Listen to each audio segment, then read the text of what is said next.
답부터 말씀드리자면 둘 다 믿음의 모습이라고 할 수 있겠는데요. 그 누구도 어려움을 그냥 짊어지고 감당하고 싶어하는 사람은 아무도 없잖아요. 심지어 오늘 본문에서도 강철 같은 바울도 두려워했었거든요. 고린도후서 12장 7절에서 9절에 보면요. 바울이 하나님께 3번이나 자기 안에 있는 그 육체적인 가시를 떠나게 해달라고 간구했다고 고백하는 장면이 나옵니다. 그런데 하나님께서 그걸 허락하시지 않으셨어요. 그러자 바울이 그것을 수용했다 이렇게 고백하고 있는데 여기 다 들어있는 거죠.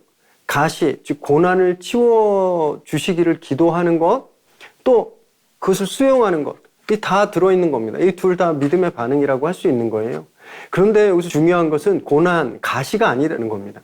고난이 있느냐 없느냐가 아니라 여기서 중요한 것은 하나님이에요. 하나님. 하나님께 기도하죠.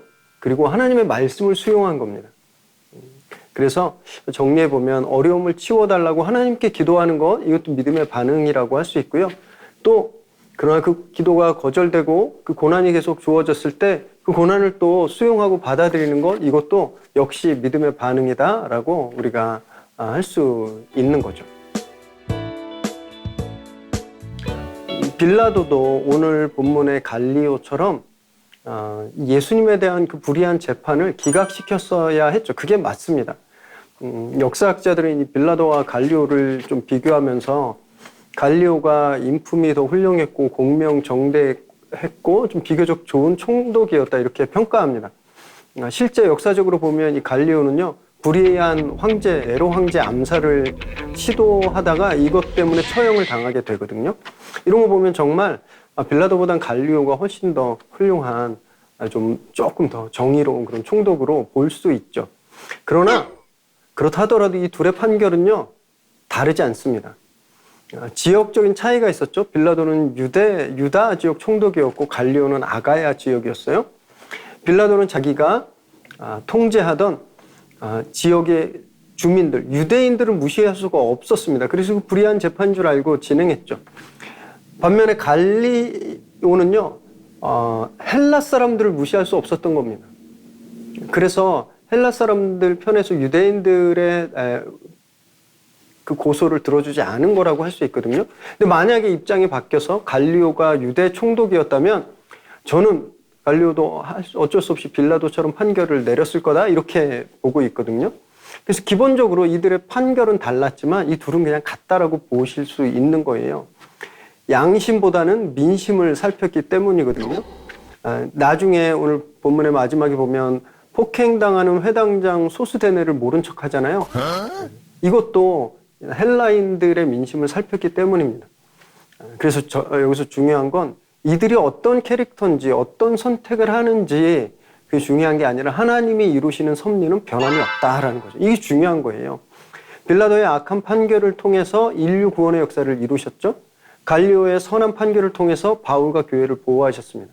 하나님이 이끌고 가시는 섭리는 변함이 없는 거예요.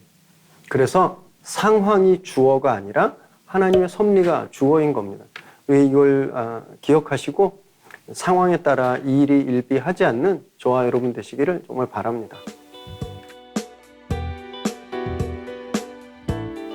참 쉽지 않죠. 우린 연약하죠. 우리 또 고난의 총량도 알 수가 없습니다. 이 고난이 언제 끝날지 이게 얼마나 큰지 잘 몰라요. 그래서 지치고 낙심할 때가 많이 있는 겁니다. 여러분 그때 기도밖에 없습니다. 오늘 바울의 경우처럼 성경에서 주님은요 주로 밤에 나타나시고 꿈에 환상으로 나타나시거든요. 근데 이게 이 꿈을 받고 환상을 받은 사람들이 자고 있다거나 멍하고 있었다라는 게 절대 아닙니다. 그들이 잠을 잊을 만큼 기도하고 있었다라는 것을 보여주는 거예요. 여기에서 우리가 답을 찾을 수 있는 거죠.